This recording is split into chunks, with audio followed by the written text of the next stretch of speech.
Sejam bem-vindos ao Altos Papos, um programa em que falamos sobre autismo. E hoje o assunto é super importante, nós vamos falar sobre o direito das pessoas com autismo, direitos e benefícios.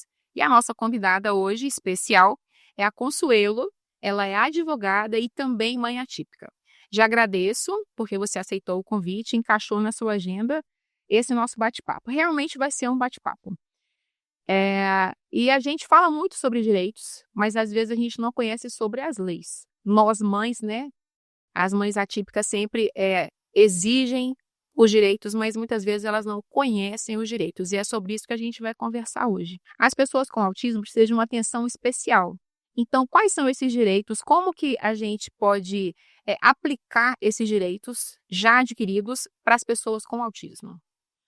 Como você bem disse, Liliane, as pessoas autistas, né, as pessoas com autismo, elas têm os mesmos direitos fundamentais que todas as pessoas, que todos os cidadãos brasileiros e os residentes no Brasil. Mas os autistas, eles precisam de algumas adaptações, aí entra o conceito, né, a diferença entre igualdade e isonomia. Né? Se eu tratar todas as pessoas de uma forma igual, eu não vou estar sendo isonômica, né? Eu não vou estar tratando de forma justa essas pessoas, porque as pessoas são diferentes, elas têm necessidades diferentes. Então, a questão dos direitos dos autistas que eu vejo hoje, né, são as adaptações que são necessárias. Né? Eles têm os direitos, né? Não precisaria nem de todas as legislações que a gente tem, né, atualmente, né? A Lei Berenice-Piana, Estatuto da Criança e Adolescente, a LBI, Lei Brasileira de Inclusão, todas elas apenas regulamentam o direito à igualdade, que na verdade é o direito à isonomia, é o tratamento diferente para as pessoas diferentes para atingir uma igualdade ao final das contas. Uhum. Direitos todos temos, mas os autistas precisam de algumas adaptações. É isso. E quais são essas adaptações? Ele tem direito a várias adaptações, ele tem direito à adaptação na escola, a uma educação inclusiva, tem direito à acessibilidade. Essa acessibilidade não é só uma acessibilidade física, como a gente fala, né, da pessoa com deficiência física, então teria instalação de rampas e etc. Ela é uma acessibilidade atitudinal, né? Ela pode ser na comunicação, na questão da redução de ruído, ter um ambiente ali para a pessoa descomprimir, né? Às vezes ela está ali sentindo que ela vai entrar em crise, ela ter um ambiente onde ela possa se acalmar e retornar para as atividades dela, né? E a gente fala muito do autista enquanto criança, mas Uhum. não se fala do autista adulto, Do autista. né? O idoso, então, nem se fala, né? Uhum. Em relação às leis, você citou três, né? Você citou três. Mas, em específico, a Lei Brasileira de Inclusão, como que ela mostra, como que ela cita a educação inclusiva? Ela fala que o autista, assim como todas as pessoas com deficiência, eles têm direito à inserção no ensino regular, ou seja, ele não pode ser segregado numa escola dita especial. Então, ele tem direito de estar matriculado nas escolas regulares como todas as outras crianças. Então, nisso, a gente tem ali o direito à matrícula nas escolas, ou seja, as escolas não podem recusar a matrícula pelo fato do aluno ser autista. Ela não pode alegar que já cumpriu cota, que já tem um aluno autista na sala. Isso é negar o direito à matrícula. Ela não pode falar, não posso receber esse aluno porque eu não tenho um profissional de apoio para atender. Isso tudo, na verdade, está negando a matrícula. Então, ele tem direito a um profissional de apoio. E aí, nesse ponto, a gente tem que trazer o parecer do MEC. O parecer recente, do final do ano passado, o MEC, ele discute ali se teria direitos, teria que ser um pedagogo ou não, porque a Lei Brasileira de Inclusão ela não qualifica esse profissional. Inclusive, ele fala que ele pode ter, inclusive, nível médio de formação, mas ele tem que ter uma formação especializada para atendimento daquele diagnóstico, ou seja, tem que ser uma pessoa especializada em atender, né, os alunos com o transtorno do espectro autista, não necessariamente um pedagogo. Entendi. Ele traz também o AEE, que é o apoio pedagógico, né, que o aluno tem direito, não que esse pedagogo vai ficar por conta do aluno, exclusivo para o aluno, né, ele fica na sala de apoio, e na sala de apoio ele vai fazer as intervenções que aquele aluno necessita. Entendi. A gente percebe que existe uma lacuna aí, né? Essa dificuldade até de entendimento, de comunicação dentro das escolas em relação ao professor de apoio. A gente sempre falou professor de apoio, mas na minha opinião, eu acho que é porque está faltando professor que queira esta vaga. E aí agora eles pegam esse, na minha opinião, esse trecho da lei que não fala professor de apoio, fala profissional de apoio. E as escolas estão contratando mais profissionais de apoio. Essa lei em relação às escolas, é a Lei Brasileira de Inclusão, que é federal, ou existe alguma lei estadual, uma lei específica? Pode ter uma lei estadual ou municipal que regulamenta o direito à educação da LBI. Hum, Então, se tiver uma lei estadual em que o estado fala, neste estado, o profissional de apoio ele tem que ser pedagogo.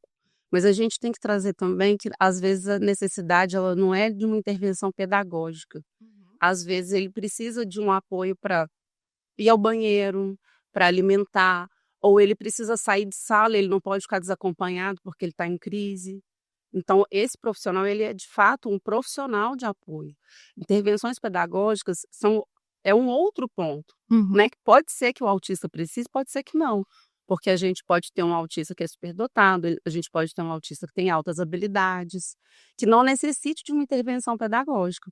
E eu acho que, na verdade, se for parar para pensar, o profissional de apoio, esse termo mais abrangente, ele é benéfico, porque a gente pode ter uma pessoa autista que precisa alimentar por sonda. Então, esse profissional ele tem que ter condições de fazer alimentação, né, pela sonda, tem que ter condições de higienizar, de dar, né, uma condição adequada para aquele aluno de fato ter garantido o direito à educação. Uhum.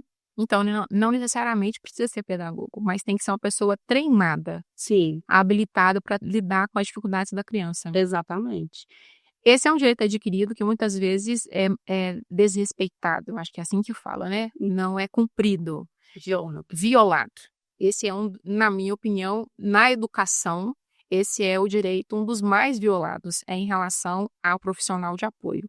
Como que a família pode pedir o profissional de apoio? Qual que é o caminho? Quem define a necessidade de um profissional de apoio para aquela criança na escola? Os profissionais que acompanham aquela criança é quem vão dizer se ele precisa de acompanhamento ou não. Uhum. Quanto às intervenções pedagógicas, quem vai fazer essa avaliação é uma avaliação pedagógica, que isso inclusive é o fundamento do parecer do MEC, né, Uhum. que essa avaliação é pedagógica. Então, se a criança está sendo acompanhada por um psicopedagogo ou um neuropedagogo, ele vai determinar isso aí. Então, o que eu falo muito, se hoje muitas crianças e adolescentes eles estão sem intervenção adequada, porque as famílias não sabem como documentar. Então, o primeiro passo é ter os laudos. Então, o médico que acompanha vai colocar o diagnóstico e ele tem que colocar as intervenções que ele entende necessárias dentro da avaliação médica. O médico ele não vai falar que ele precisa de um pedagogo. Uhum. Quem vai falar isso é o psico ou neuropedagogo. Uhum. Então, às vezes, a dificuldade é uma seletividade alimentar. E aí o que a gente vê muito, eu escuto todos os dias, né? A mãe falou assim: nossa, meu filho tem seletividade alimentar, a escola não me deixa levar o lanche dele e não fornece a alimentação adaptada ao paladar dele, né? Ao que ele consegue comer. Então, dá 2 horas que ele está na escola, eu tenho que voltar para buscar, eu não consigo trabalhar. Uhum. Então, nesse caso, a adaptação ela tem que ser feita por um nutricionista. Então, o nutricionista da escola, né, ou permitir que a escola, que a família envie o lanche para a escola, a alimentação dessa criança para a escola, porque nessa hipótese também, ele está tendo o direito à educação violado. Porque se ele não tem condições de ficar até o final da aula, ele está sendo impedido de estudar. Uhum. Uhum. E quando esses direitos, existem vários direitos dentro da escola. Você citou a professora de apoio, a gente pode falar também sobre o PEI, né, que é o Plano de Ensino Individualizado. Tem vários direitos dentro da escola para melhorar a qualidade da educação daquela criança. Quando esses direitos são violados em relação à escola, qual que é o caminho? Primeiro passo é formalizar, fazer um requerimento por escrito, requerimento verbal, conversei com a professora, conversei com a coordenadora. Isso aí não documenta. Inclusive, quando a gente fala de prefeituras e municípios e estados, né, eles precisam ter isso mapeado, documentado para eles poderem intervir. Então, às vezes a escola, ela tem uma comunicação verbal, mas não está formalizado.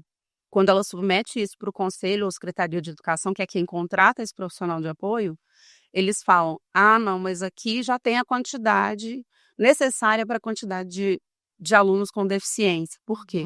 Porque não está documentado.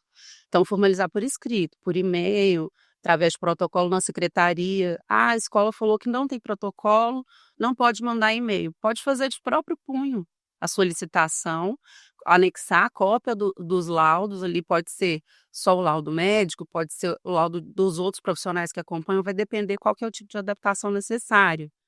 E pegar um comprovante. Não atendido, aí vale agendar uma reunião, pedir a cópia dessa ata de reunião, que é direito da família, e levar para a secretaria e para o conselho de educação. Mesmo assim não foi atendido, fazer um boletim de ocorrência, registrar, né, representar na delegacia de proteção à pessoa com deficiência, né, caso a cidade não tenha, a delegacia de proteção à criança e adolescente, ou conselho tutelar, ajuda? Conselho tutelar, ele só vai apurar se houve ou não a violação do direito. A violação do direito. Ele pode notificar o Ministério Público, mas a gente sabe que na prática isso não funciona. Ele é importante para a família documentar que aquela violação está acontecendo. Mas quem vai adotar providências efetivas é o Ministério Público. Entendi. Você acha que falta, então, mais informação para as famílias? Falta. Como que a gente consegue ensinar essas famílias sobre direito? Como que a gente consegue ajudar essas famílias em relação à informação? Porque quando fala em direito, a gente já, as mães, eu sou mãe atípica, aí eu sei como que funciona. A gente já imagina briga, né? A criança tem direito. Não, a escola está fazendo errado, está violando o direito. Então, você já imagina que não houve um acordo inicial, né? E como que a gente pode ensinar essas mães sobre isso? Eu procuro sempre orientar, né? Eu acho que tem conteúdo, né? Vídeos, slides, né? Textos escrito de forma leiga, né, que a gente fala dessa forma, né, numa linguagem que elas consigam entender, né, e uma coisa que eu sempre falo, o diálogo é fundamental. Muitas vezes elas conseguem resolver as coisas dialogando e formalizando na escola. Às vezes não precisa chegar na judicialização, né? Elas conseguem resolver, tendo tudo documentado, a escola não tem como recusar. Se ela recusar, denúncia. E a partir disso, só quando tiver denúncia, tiver elementos, tiver dados ali, estatísticos, é que a gente pode, a partir disso, cobrar uma efetiva intervenção do poder público. Porque sem número, sem estatística, o poder público vai falar, olha, não tenho demanda para isso. Apesar da gente saber que a demanda é enorme. E é esse o argumento que eu vejo muitas vezes. Não tem demanda.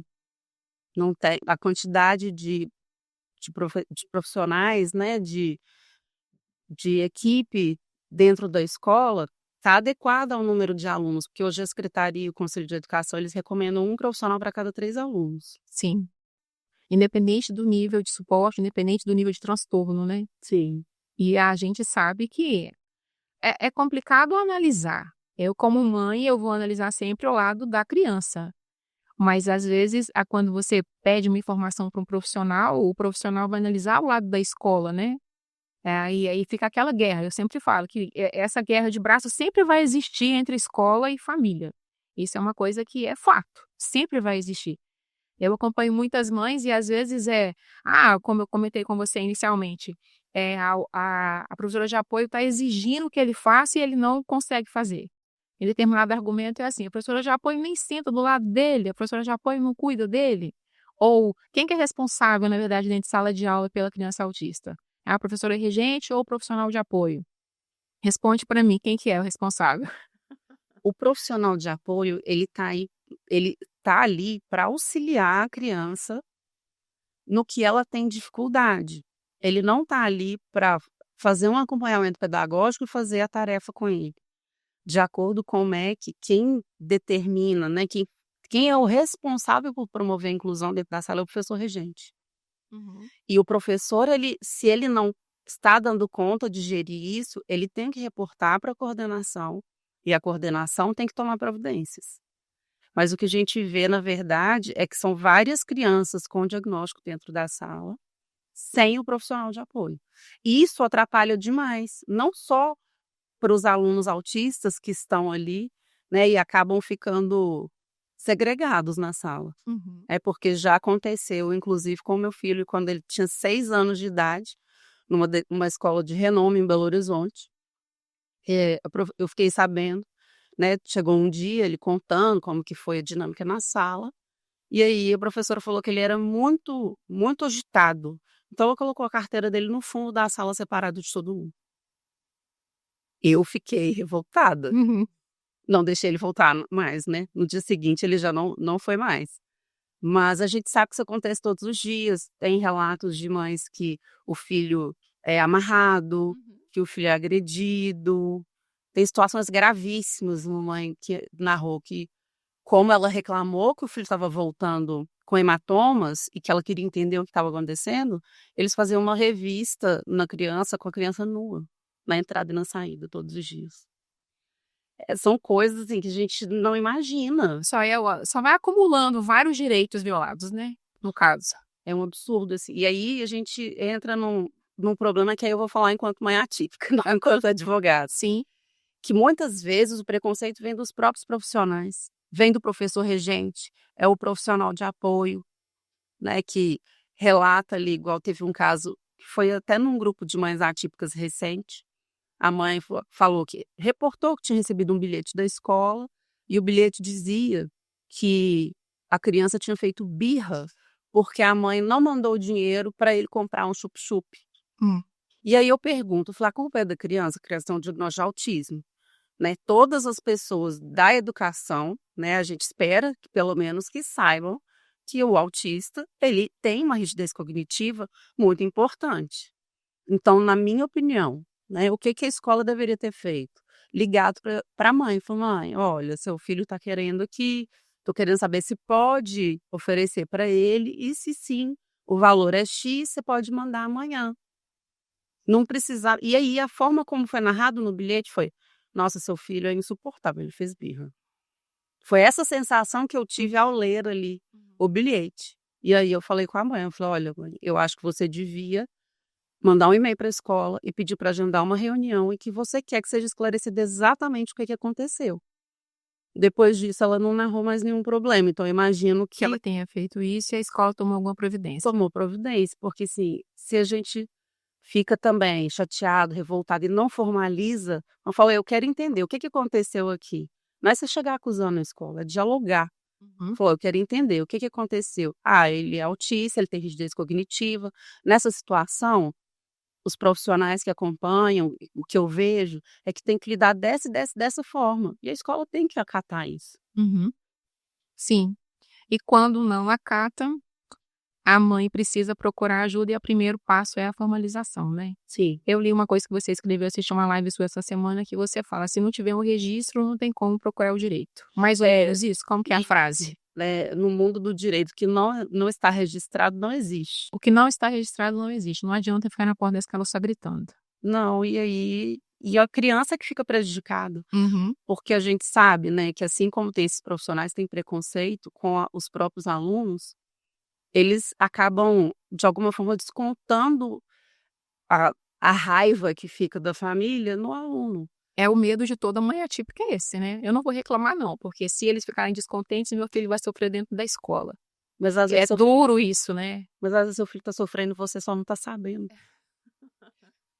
Deixa quieto. E aí eu te falo por experiência própria, porque eu comecei a saber das coisas que o Davi estava passando na penúltima escola que ele estudou antes dessa, através de uma amiga, porque a filha dela era da mesma sala que ele, e ele não me contava porque ele queria me proteger.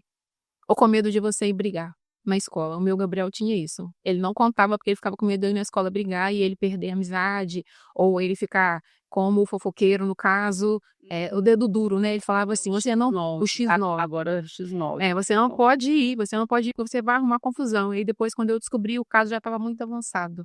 O seu Davi já está com quantos anos? 14. Você tem um caso muito específico também que você requereu o direito dele, né? Como que Sim. foi? Em uma escola também, a gente não pode citar, mas em uma escola de renome em Belo Horizonte. Como que foi essa situação com o Davi?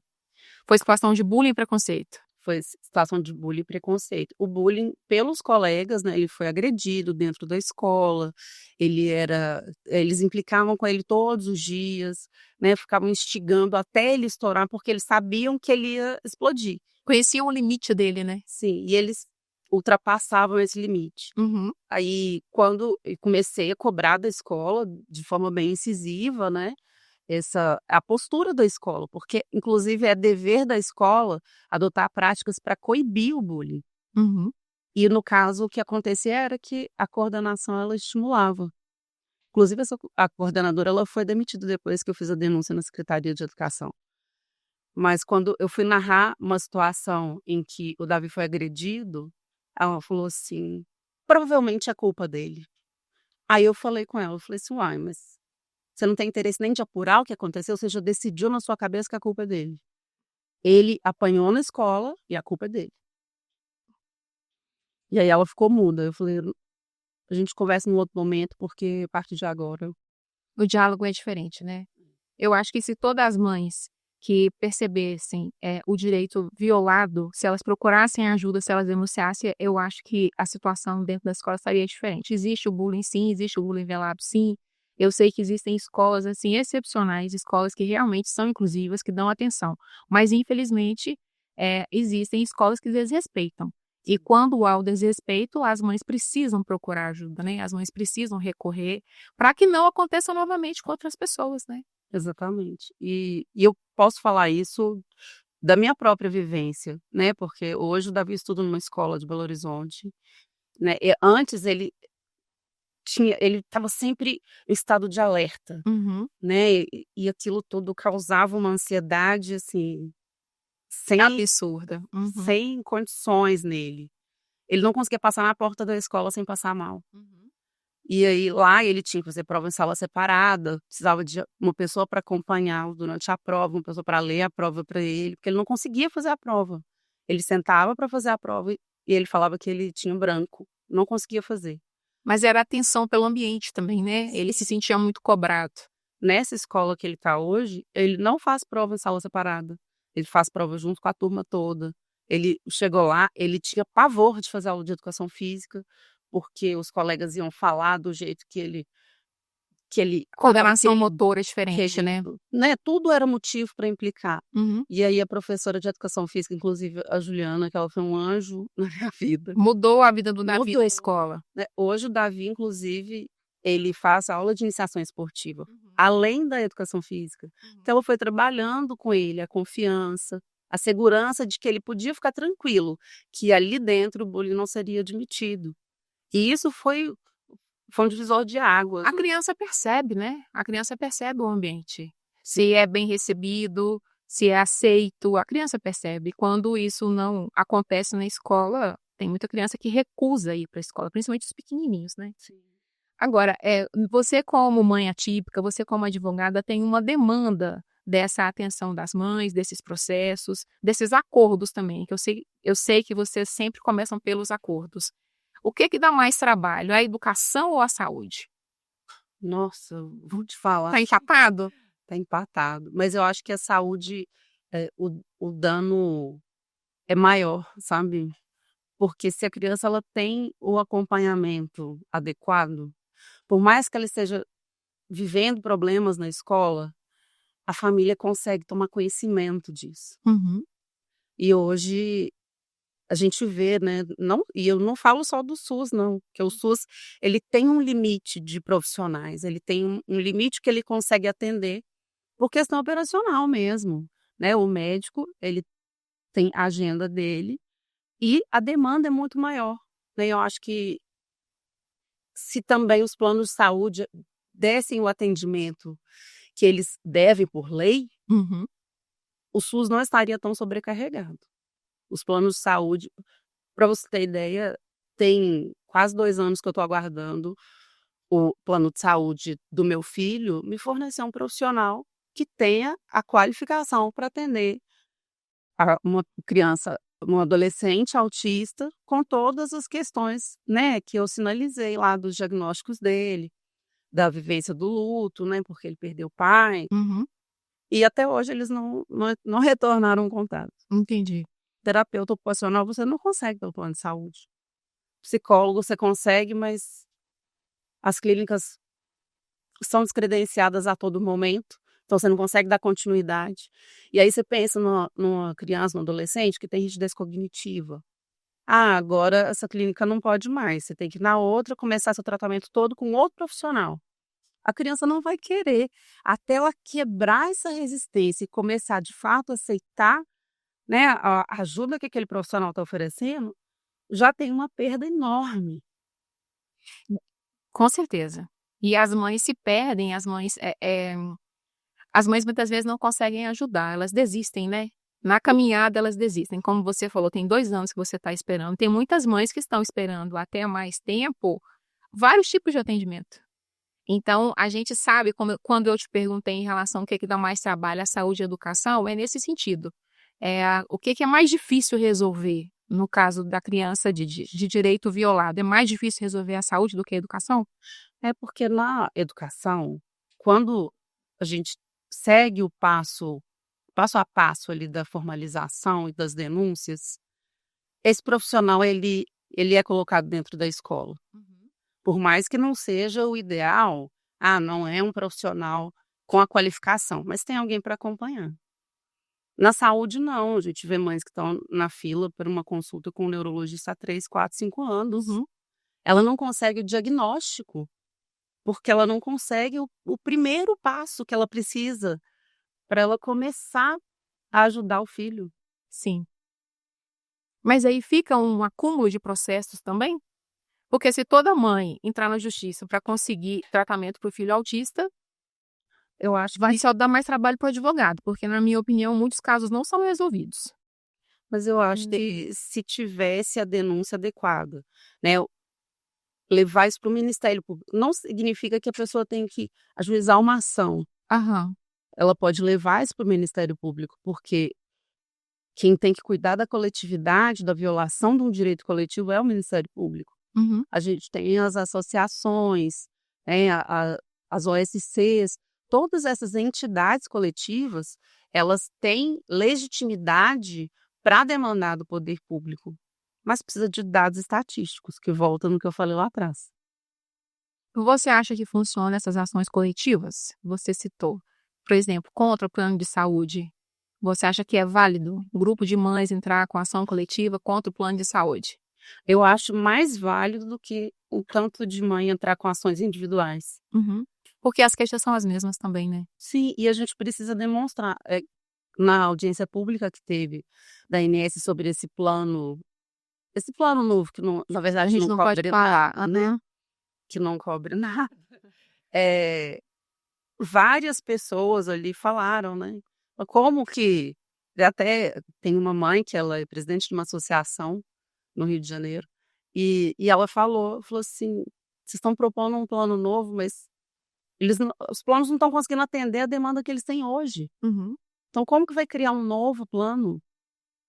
E é difícil resolver essa questão, porque a mãe não tem dinheiro. A gente pode falar de forma muito clara. A família não tem condição de assumir o tratamento da criança autista. Não. Aí o SUS não consegue absorver essa demanda. Nenhum município consegue resolver essa questão. E as mães procuram o plano de saúde. Aí elas vão pelo valor. No grupo que eu participo, elas perguntam: gente, eu preciso de um plano baratinho que tenha atendimento X, que consiga atender a fazer fisioterapia ou fazer fono. Qual vocês indicam? Aí alguma mãe indica um plano. Ela vai lá, paga 40, 50, 60 por sessão. Na minha opinião, não está resolvendo nada, porque não existe uma terapia de 20 minutos. Não existe uma sessão de fono que tenha resultado uma consulta de 30 minutos. Mas os planos de saúde oferecem dessa forma. O diferencial não é a qualidade, o diferencial sempre é o preço. E aí prejudica a saúde da criança. Como que a gente pode resolver isso? Porque o SUS não absorve essa demanda. O plano de saúde é muita burocracia, né? É muita burocracia, você conseguir o número de sessões que a criança precisa. Como que a gente pode tentar resolver a situação? Não pode formalizar toda vez, não pode formalizar sempre que há um problema. Eu ainda acho que a solução é a denúncia. É denúncia e aí, no caso, a denúncia, né, a família pode procurar o PROCON, pode que o PROCON também, ele tem dados estatísticos das reclamações Aham. e do que foi solucionado e do que não foi. Tem o PROCON, tem a própria ANS, né, que a família primeiro ela tem que registrar, assim como na escola, primeiro registrar junto à operadora de plano de saúde. Uhum. Eles têm um prazo para atender. Não atendido, a denúncia na ANS, mas também procurar os órgãos de proteção e defesa do consumidor. A gente tem o PROCON de Belo Horizonte, tem os PROCONs municipais, né?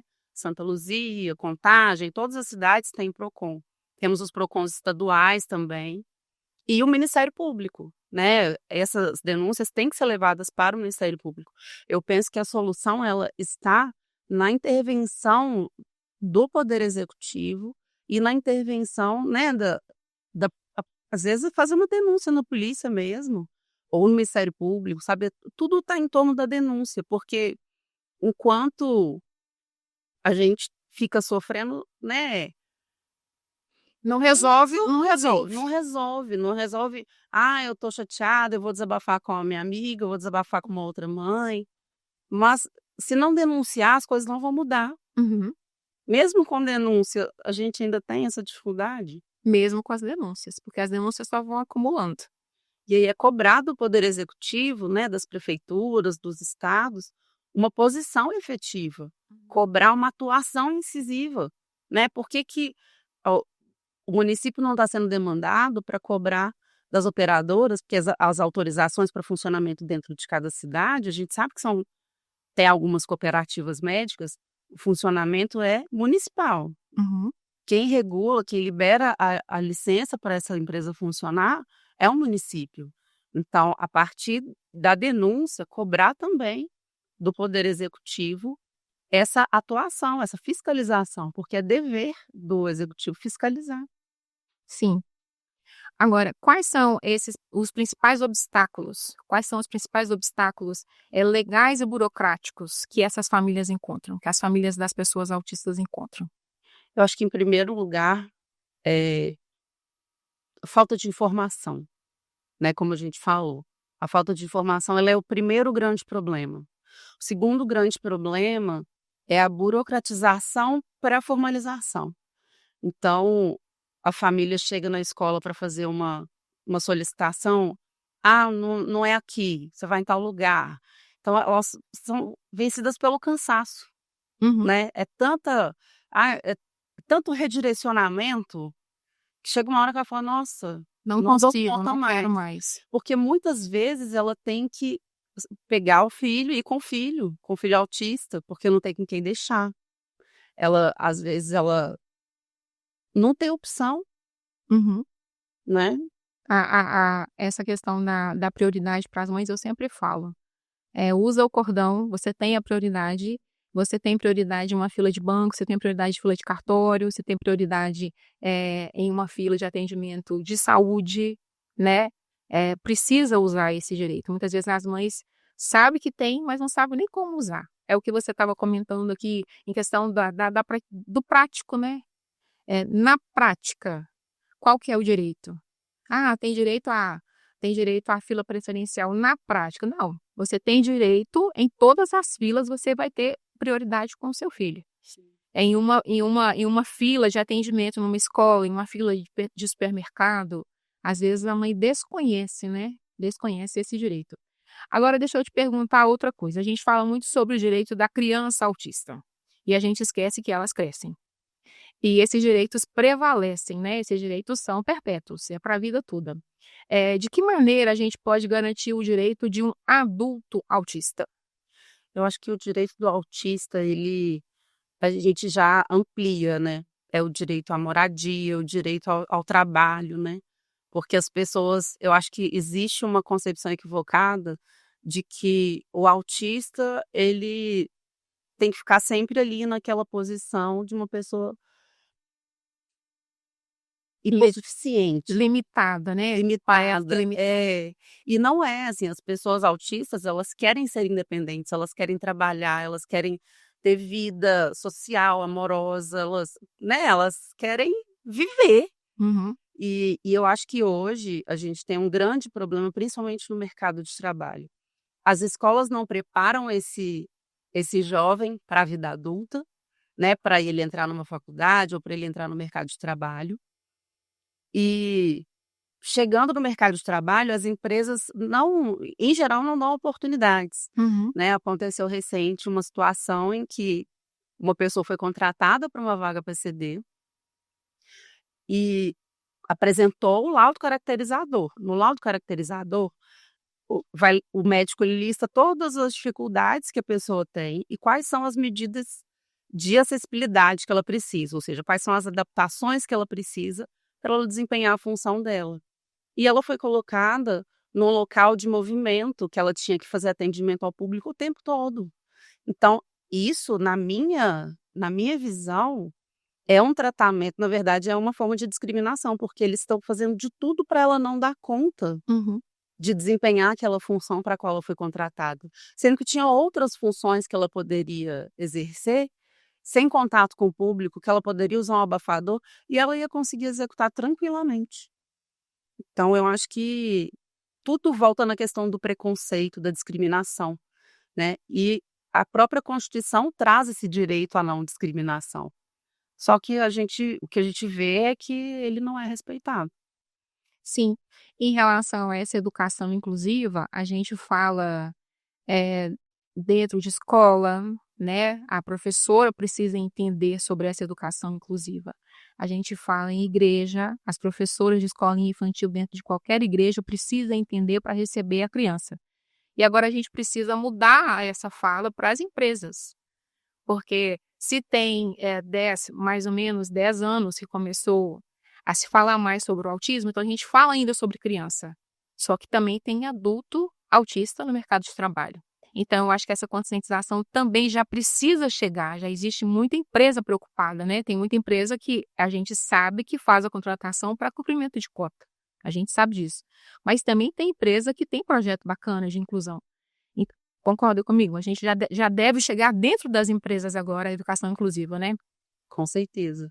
E aí eu acho também que aí eu volto no ponto, né, de cobrar do executivo a fiscalização, porque se a empresa ela tem uma rotatividade de funcionários que entram pelas cotas de pessoa com deficiência, isso já deveria ser um sinal de alerta, né, para o Ministério do Trabalho, né, para a própria prefeitura, né, de falar assim: olha, eu preciso apurar o que está acontecendo ali, porque algo não está certo. Uhum. Tem muita empresa que faz só pela exigência da lei, né. Sim. Tem e não realmente não há fiscalização. Aqui onde a gente está, no município de Santa Luzia, eu já perguntei algumas vezes, quais são as empresas que têm vaga para PCD. Agora começaram um movimento específico de empregabilidade na cidade para pessoas com deficiência, mas não existia isso. O meu Gabriel, ele até ontem numa reunião eu falei sobre isso, o meu Gabriel está em Santa Luzia, ele é jovem aprendiz em Belo Horizonte, prestando serviço para uma empresa em Nova Lima. Então, se houvesse uma oportunidade aqui em Santa Luzia, para ele seria bem melhor. Até pela dificuldade da mobilidade, né? Sim. Mas eu acho que esse assunto já está começando a ser mais explorado, a educação inclusiva dentro das empresas. Agora, antes da gente encerrar, eu queria que a gente fizesse assim meio que um resumão em relação a direitos. Quais são os principais direitos das pessoas autistas? É na educação, na saúde, na previdência e depois no lazer. Você já citou algumas coisas em relação à educação. Quais são os principais direitos de uma pessoa? A gente fala muito criança, eu vou falar pessoa, em relação à educação. Ela tem direito à inclusão. Essa inclusão, ela depende de uma adaptação às necessidades específicas dessa pessoa. Uhum. Então, em resumo, é sempre tudo vai em cima da adaptação. Então, é adaptar às necessidades específicas. Se ela precisa de um profissional de apoio, se ela precisa de uma intervenção pedagógica, se ela precisa de um profissional, de um psicólogo, se ela precisa de um terapeuta ocupacional, isso tudo está garantido pelo direito à inclusão, tanto pela lei berenice-viana quanto pela LBI, que é a Lei Brasileira de Inclusão, que são mais recentes, né, e vieram para regulamentar o direito à educação que está contido na Constituição Federal. Sim, a garantia do direito é a inclusão. Independente de que forma aconteça dentro da escola, o resultado final precisa ser, de fato, a inclusão. Sim. Agora, em relação à saúde, quais são os principais direitos das pessoas autistas em relação à saúde? Diagnóstico precoce e o tratamento. O tratamento, qual vai ser esse tratamento? O tratamento que ela precisar. Pode ser terapia psicológica, pode ser terapia ocupacional, fonoaudiólogo, fisioterapeuta. Tratamento específico, Qualquer medicação tratamento específica, exatamente. é garantido por lei.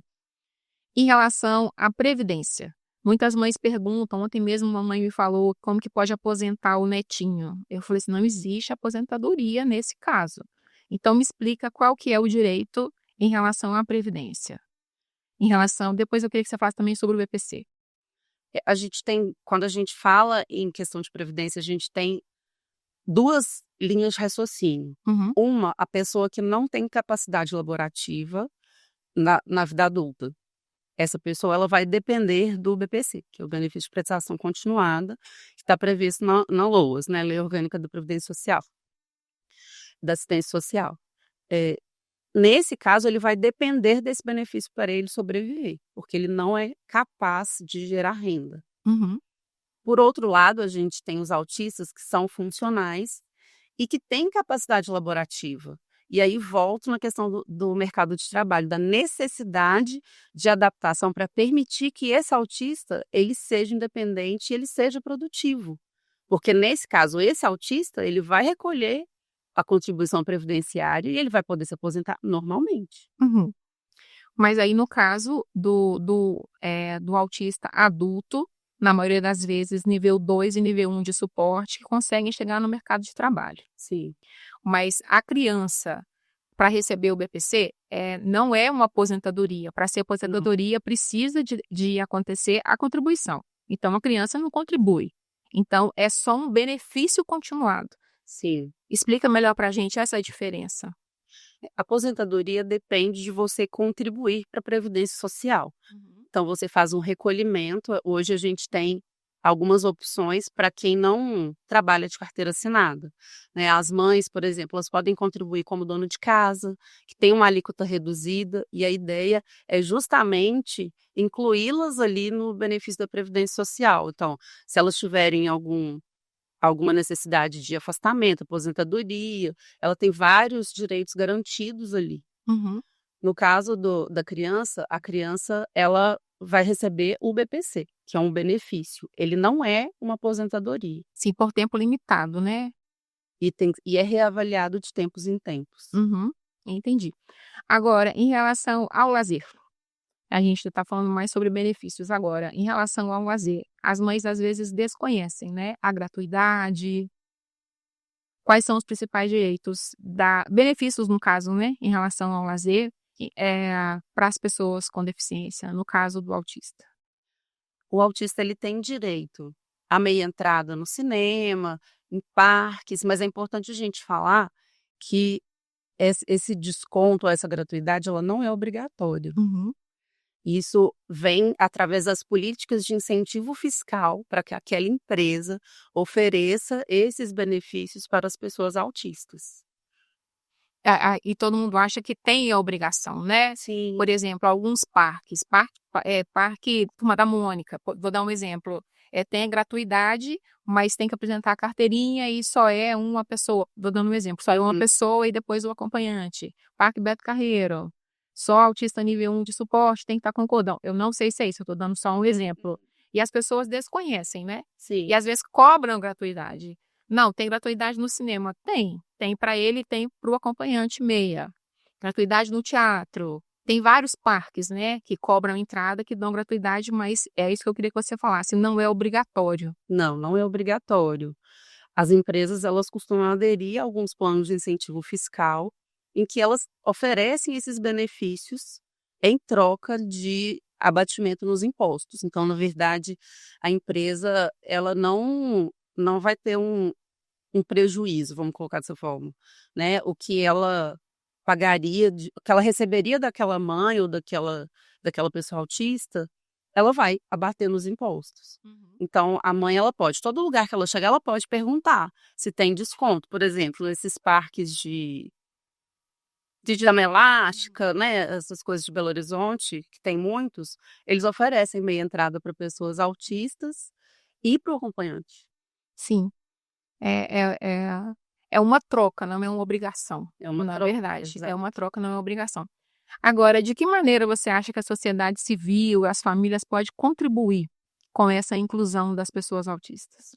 Eu acho que, em primeiro lugar, é buscar o conhecimento, né, entender quais são os direitos das pessoas autistas e cobrar das autoridades, cobrar do poder executivo, cobrar das escolas, cobrar dos planos de saúde, né, exigir que os direitos sejam efetivamente cumpridos.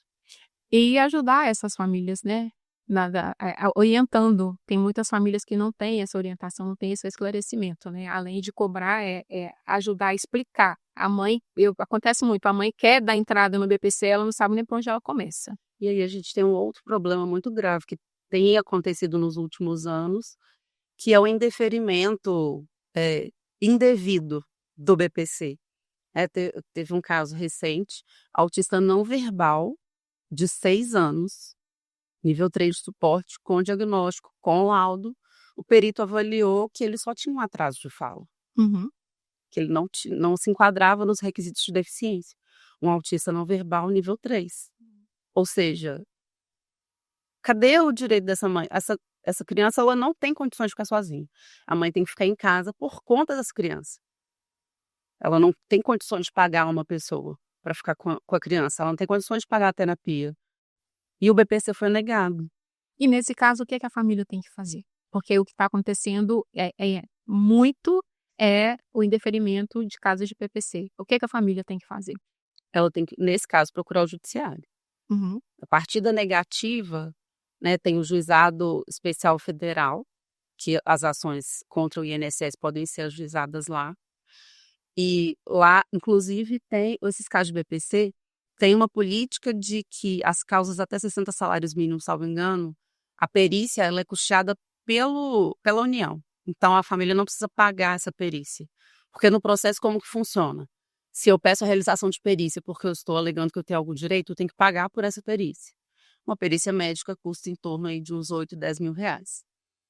E aí, a própria União, através da Justiça Federal, ela fornece essa perícia. Tem uma lista de peritos que são conveniados e eles fazem avaliação. Constatada a, a deficiência, a necessidade do BPC, a família pode, inclusive, pedir uma liminar a partir dessa perícia, né? Que a liminar ela é uma decisão de urgência, que ela vai ter validade até a sentença, ou caso confirmada a sentença, até o final do processo.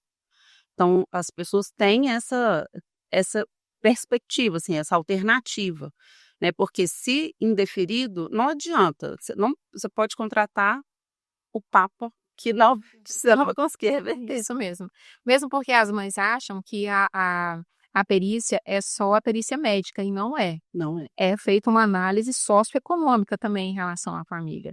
E não é só porque é nível 3 de suporte, só porque não é verbal, só porque a mãe não trabalha. Não, é feita uma análise tanto médica quanto socioeconômica, né?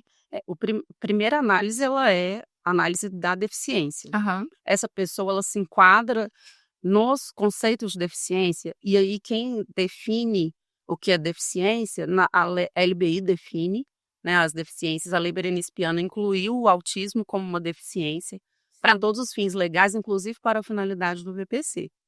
Então, o perito ele tem que avaliar se a pessoa ela é uma pessoa com deficiência.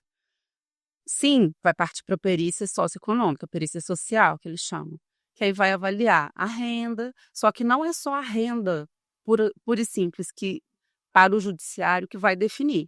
Então, se a família ela custeia um tratamento, tudo isso vai entrar nesse cálculo da renda per capita, né? Ou seja, a renda por cada pessoa que vive naquela residência. Uhum.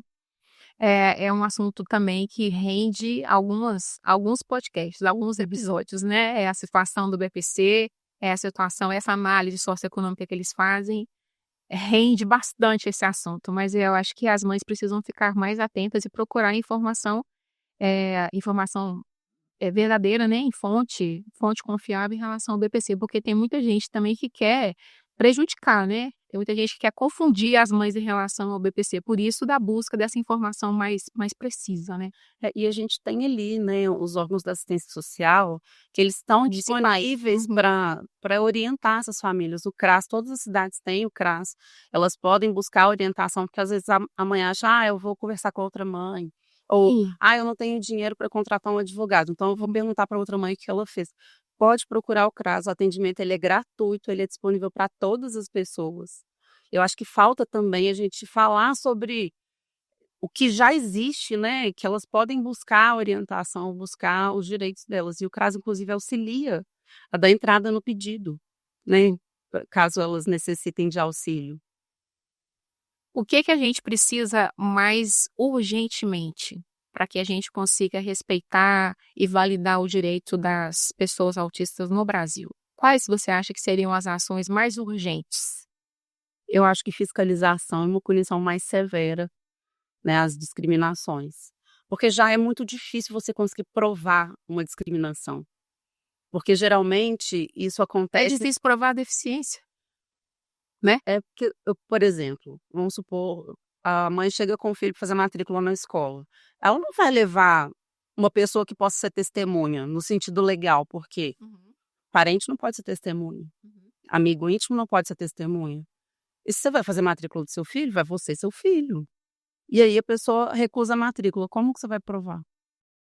É extremamente difícil. A gente provando já é desacreditado. Sim.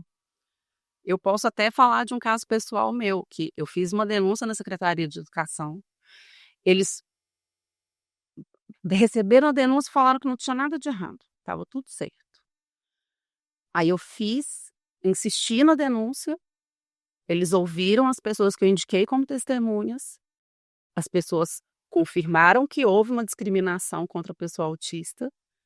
E a Secretaria de Educação mesmo assim falou que não tinha nada de errado.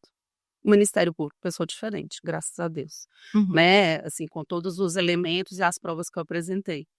Mas eu fico pensando, eu sou advogada, né? Eu tenho conhecimento como fazer uma prova robusta ali do que eu estou trazendo. Mas e a mãe que não tem conhecimento?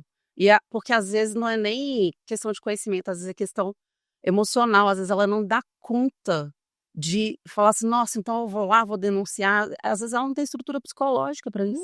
Não tem. Ela não dá conta nem do dentro de casa. Ela não dá conta nem da criança dentro de casa. Eu mesmo demorei acho quase 2 anos para conseguir tomar atitude, tendo conhecimento. Imagine as mães que não têm. Você acha que a gente, aqui no Brasil, né, no nosso contexto, falta lei, falta cumprimento de lei ou falta informação? Falta informação, cumprimento de lei e fiscalização. Então, vamos partir mais para a informação, que é o que a gente consegue fazer, né? Eu, pelo menos, trabalho com conscientização, explicando. Eu sei que muitos direitos não serão cumpridos, muitos direitos serão violados, mas eu acho que quanto mais informação as famílias tiverem em relação aos seus direitos, né? A condição da criança, ao direito da criança, eu acho que é assim que vai fortalecer as mães. Eu acho que elas vão tomar coragem para denunciar, tomar coragem para colocar uma ação coletiva contra um plano de saúde, é só tendo informação. Lei, na minha opinião, existe. Sim, existem várias leis. Você mesmo citou 3, que garantem vários direitos, né, às pessoas com deficiência. O que falta realmente é informação. Eu agradeço muito a sua participação. Eu queria te perguntar se você tem alguma coisa para complementar em relação a isso. Você queria dar um recado para as mães, principalmente as mães de pessoas autistas? Eu queria dar um recado para as mães, falar que vocês não estão sozinhas, que nós estamos todas juntas nessa luta. E busquem informações, busquem o direito de vocês e dos seus filhos. Que é o mais importante, né? E os direitos, eles prevalecem, né? Não é porque o menino fez 14, 15, 16, 18, não é porque entrou no mercado de trabalho que vai não ter aquela lei protegendo, né? Eu já estou como adolescente no mercado de trabalho, já como jovem aprendiz, e é diário, eu falo com ele as mesmas coisas que eu falava quando criança, né? Hoje ele já se protege de forma diferente, hoje ele tem um comportamento diferente no mercado de trabalho, porque já tem anos que ele escuta as mesmas coisas. Presta atenção, se perceber que está havendo algum bullying, algum abuso, você comunica. É para a vida, né? É para a vida. A gente fala muito de direito de criança na escola, mas é para a vida. E eu acho também que se eu pudesse falar sobre um desejo meu, eu falaria sobre o desejo de ter políticas públicas voltadas para as mães das pessoas com deficiência. Porque hoje em dia se fala sobre as pessoas com deficiência, mas continua não se falando sobre as mães. E as mães precisam de apoio, elas precisam de ajuda, porque não é fácil. De apoio, de ajuda, de informação. Essa rede de apoio é muito importante, né? Sim. Agradeço muito, Consuelo. E eu tenho certeza que a gente poderia fazer horas, né, falando sobre o direito da pessoa com deficiência, da pessoa autista. Agradeço muito a sua participação. Se você está assistindo Altos Papos, se você está acompanhando esse episódio, compartilhe, comente, coloca lá a sua opinião e principalmente compartilhe com outras mães, com outras famílias que precisam também dessas informações. Eu quero deixar registrado que esse programa só é possível graças ao incentivo que nós recebemos através da Lei Paulo Gustavo aqui em Santa Luzia. Até o próximo episódio.